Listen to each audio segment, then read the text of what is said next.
البدع والأهواء، أهل البدع العقائدية وأهل البدع السياسية.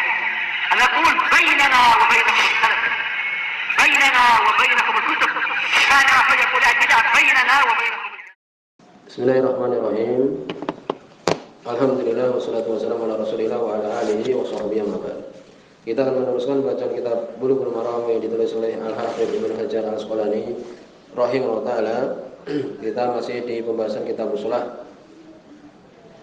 Setelah kita menyelesaikan bab salatul Jumat, bab tentang salat Jumat. Semua oleh beliau di bab salatul Jumat bahwa yang rajih dari beberapa ucapan para ulama bahwa tidak disyaratkan jumlah yang ada di situ. Hadis-hadis yang menyebutkan 40 dan semisalnya adalah dhaif. Bahkan Nabi SAW dalam riwayat Imam Muslim waktu itu beliau berkhutbah, kemudian datang di situ rombongan yang membawa barang-barang dagangan, kemudian di antara para sahabat mendatangi. Ketika Nabi sedang berkhutbah Jumat, tinggal 12 orang. Ini tidak menjadi batasan juga. Kesimpulannya adalah seperti sholat Jumat, seperti sholat berjamaah, ini 2 orang. Demikian juga sebagian menyebutkan rukunnya untuk memerintahkan bertakwa, demikian juga menyanjung Allah Subhanahu wa taala. Yang benar adalah sunnah. Ya, demikian. Syafi'iyah bahkan rukunnya adalah memerintahkan bertakwa, demikian juga mendoakan kaum mukminin, ya, di antara sunnah-sunnahnya demikian. Berikutnya kita akan membahas bab sholatil khauf di kitab shalah ini. Bab tentang sholat khauf, sholat karena takut, ini ketika peperangan. Maka di sini oleh Nabi sallallahu alaihi wasallam beliau memberikan beberapa contoh tata cara sholat khauf ketika di dalam peperangan atau mungkin diserang atau menyerang, ya, ketika menghadapi orang-orang kafir dan semisalnya. Maka disyariatkan di situ sholat khauf, menunjukkan bahwa perkara sholat itu adalah besar, bahkan dalam peperangan pun wajib kita untuk melakukannya. Disebutkan oleh beliau beberapa hadis di sini bermacam-macam. Kalau kita perhatikan di situ ada tata cara yang disebutkan oleh para ulama.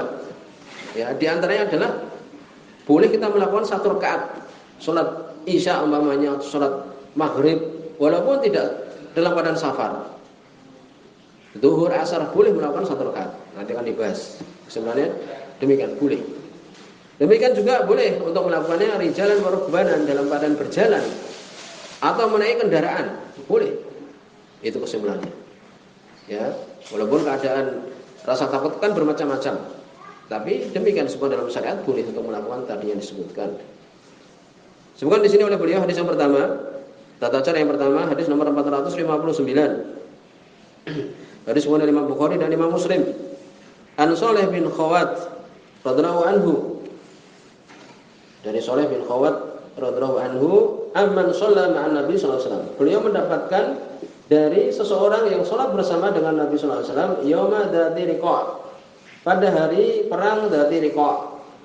Salat al-khauf. Salat khauf, salat karena takut di dalam peperangan, salat dzati riqa'. Sebagian menyebutkan karena waktu itu dalam peperangan itu mereka membalut kaki-kakinya karena apa? Berdarah dan sebagainya. Ketika peperangan itu, maka di sini seorang sahabat menyebutkan tata cara salat khauf.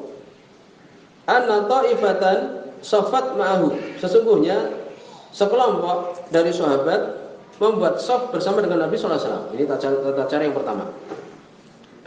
Wa ta'ifatan bijahal adu. Sekelompok yang lain menghadap musuh. Dan demikian peperangan, salah satu kelompok salat, kelompok yang lain menghadapi musuh. Fasala bil ladina ma'ahu raka'atan. Kemudian Nabi salat bersama dengan orang yang bersama dengan beliau 1 rakaat. Kan demikian. Tsumma tsabata qa'iman. Ketika rakaat yang kedua Nabi berdiri. Ya, akan melanjutkan rakaat yang kedua Nabi sallallahu alaihi wasallam. Wa atamu li anfusihim. Adapun mereka yang di belakang Nabi, saf di belakang Nabi tadi, mereka menyempurnakan sendiri. Nabi tetap diam berdiri. Tetapi yang lainnya menyempurnakan rakaat yang kedua. Sampai sebutkan di sini summan sorofu, sampai mereka berpaling ini kemudian mereka salam.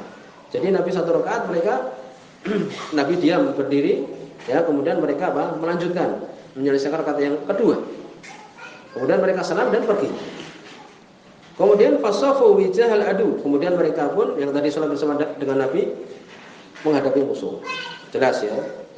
Berarti mereka menyempurnakan di mana? Menyempurnakan di belakang Nabi sallallahu alaihi wasallam. Waja'ati ta'ifatul ukhra, at-ta'ifatul ukhra, datang kelompok yang lain yang tadi menghadapi musuh datang di belakang Nabi sallallahu alaihi wasallam. Kan sudah kosong berarti safnya kan? Fasalla bihimur rak'ah. Maka mereka pun salat ya bersama dengan Nabi sallallahu alaihi wasallam. Ya Nabi salat bersama dengan mereka rakaat allati baqiyat, yang masih tersisa. Nabi kan masih tersisa satu. Maka bagaimana? Kemudian sahabat itu yang baru ya, yang tadi menghadapi musuh di belakang Nabi sallallahu alaihi wasallam. Tsumma sabata jalisan. Kemudian Nabi diam duduk. Beliau tahiyat akhir, kan demikian. Ya kan sebelum salam itu, beliau diam. Lalu bagaimana yang di belakang Nabi kan baru dapat satu rakaat. Wa atamu li anfusihim, mereka pun menyempurnakan untuk diri mereka. Ya, tsumma sallama bihim, kemudian Nabi salam bersama dengan mereka. Jadi akhirnya sama.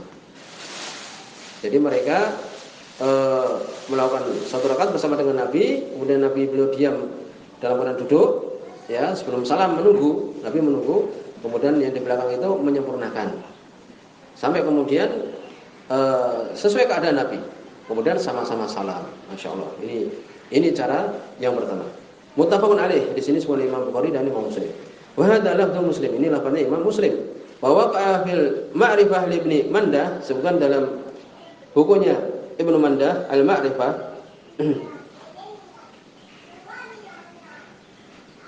Demikian disebutkan